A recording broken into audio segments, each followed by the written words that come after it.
Direct News TV.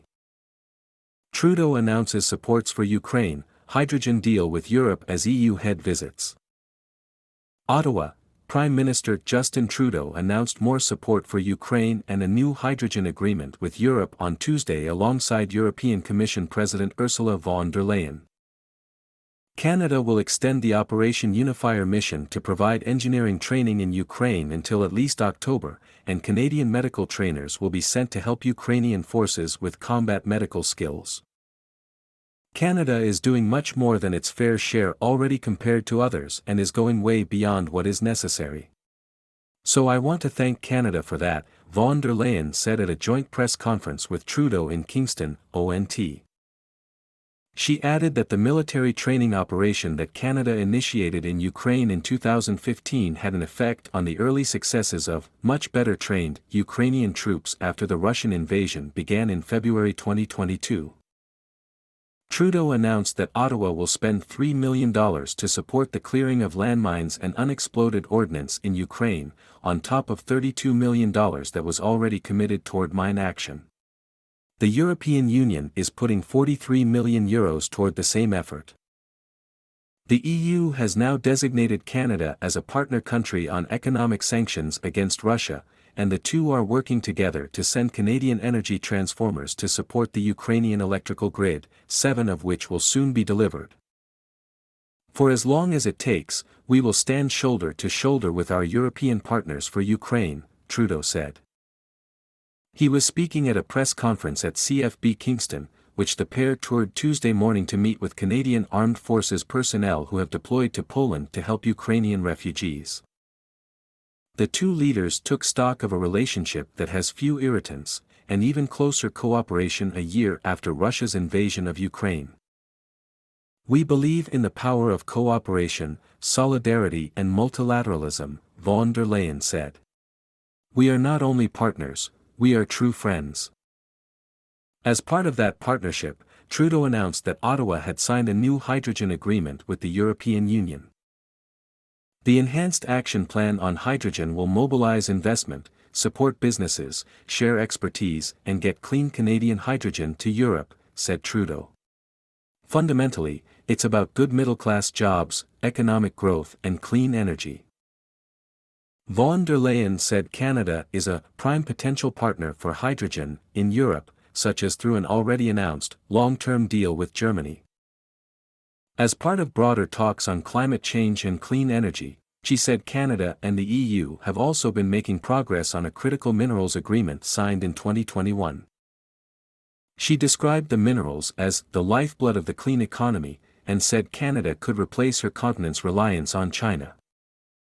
Europe needs to de-risk this dependency, she said, adding it needs to work with trusted partners, first and foremost, Canada.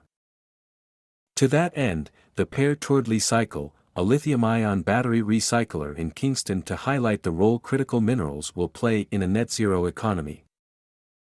They are also looking at a joint Green Alliance, von der Leyen said, that would focus on boosting energy and climate cooperation across the board. She pushed back on the idea that Canada would be unable to help Europeans wean themselves off Russian gas due to a lack of East Coast export capacity for liquefied natural gas.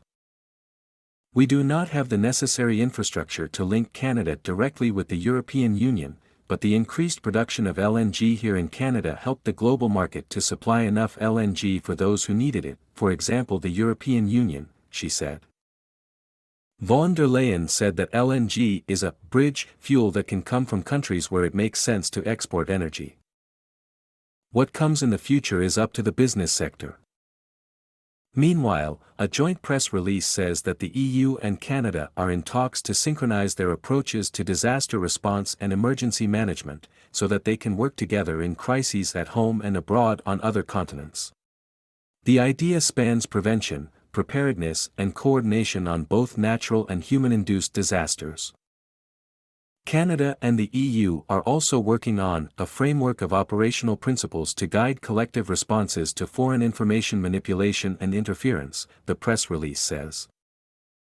The topic of alleged Chinese interference in Canadian elections consumed most of the joint press conference, though von der Leyen did not speak in detail about the issue. Von der Leyen, who is also scheduled to meet with Governor-General Mary Simon on Wednesday morning, received standing ovations before and after addressing the House of Commons in Ottawa on Tuesday evening. She devoted the better part of her 30-minute speech to the situation in Ukraine, emphasizing Canadian and European cooperation and the commitment to help that country fight off its invaders, for as long as it takes. We will never accept that a military power with fantasies of empire rolled their tanks across an international border, she said. We will never accept this threat to European security and to the very foundation of our international community. And I know that Canada's commitment is just as adamant as ours. On the eve of International Women's Day on Wednesday, the first woman elected to be president of the European Commission accused Russia of using sexual violence as a weapon of war and called its assault on Ukraine a war on women's rights. She also noted that Ukrainian women broke the doors down and smashed the glass ceiling right over the head of their Russian invaders to fight for their country.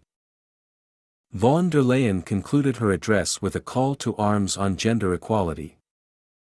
We have a duty to set an example for society and the economy of what a world of fair chances look like, she said. And this duty counts every day. Not just on International Women's Day. My name is Kingsley.